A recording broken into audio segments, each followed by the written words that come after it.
All right, everybody, so we are going to go over some of our basic angle vocabulary today in the 1.5 and 1.6 study guide. So if you're ready for 1.6, feel free to skip ahead there. Use whatever portion of the video is useful to you. I'll upload both of these in the teacher notes. That way you will be able to see those answers and check them against your work. So starting off here, we have two angles, and we need to have K as the vertex. So there are a lot of different options, but as long as K is in the center, the middle, the vertex of the angle, anything is acceptable. So I'll just outline these in two different colors. So we can do MKN in blue, and then we could also do OKN, our angle in green. There's more options than just that, but these ones are the ones that I'm going to choose. The key thing here is that our vertex does need to be in the center. So as long as K is in the center, we are happy. For number 2, the vertex of angle MKN. So always a good idea whenever you see something is to trace it. So from M to K to N, looks like we actually already used that angle. Vertex will be in the center. So center here is K.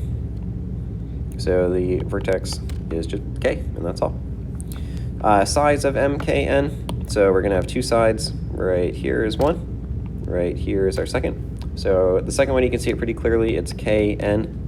So segment KN, and then the second one we have, say, ray KN as well. Either of those are okay. From K to M, so those are the two. Just to be consistent with color coding here, we can show that these make up the two sides. So K to M right there, and K to N right there.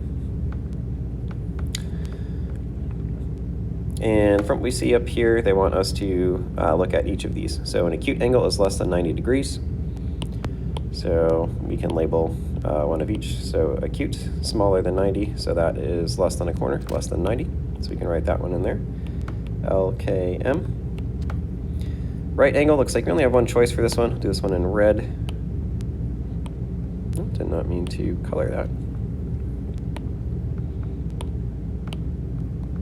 So in red, our corner, 90 degrees. So we're gonna see that this one is PKL.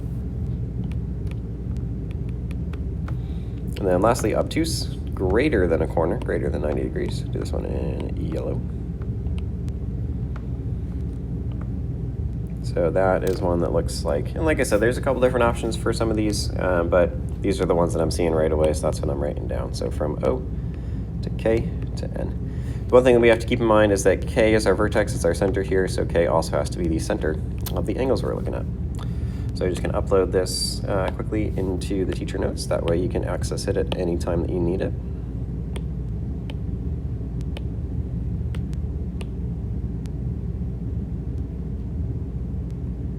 And then on to our next part. So one thing that this should say, so I'll fix this for us. So this is the teacher telling you. So this is not us doing any work right now. It's just me saying, it should say, given that ray AB is a bisector. And the good thing is I haven't made these copies yet, so I can fix that as well. So we won't have to worry about having to correct that later.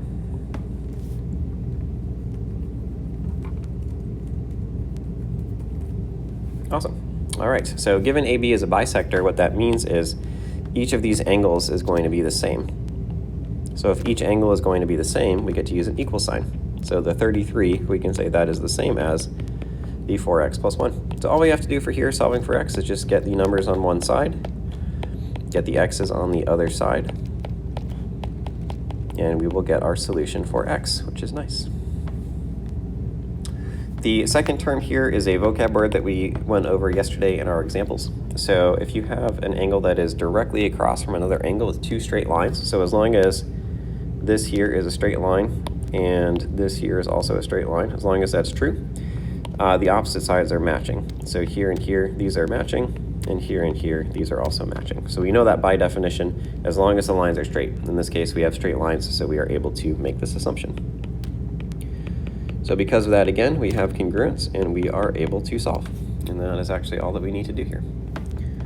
So in this situation, the final step for us is just going to be getting all the variables on one side.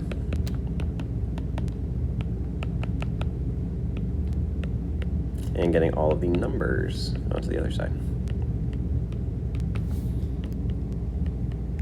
And again, we just want an x value here, so we get an x value of 10, and we are good to go. So that is it for the study guides. Hopefully that quick review helps.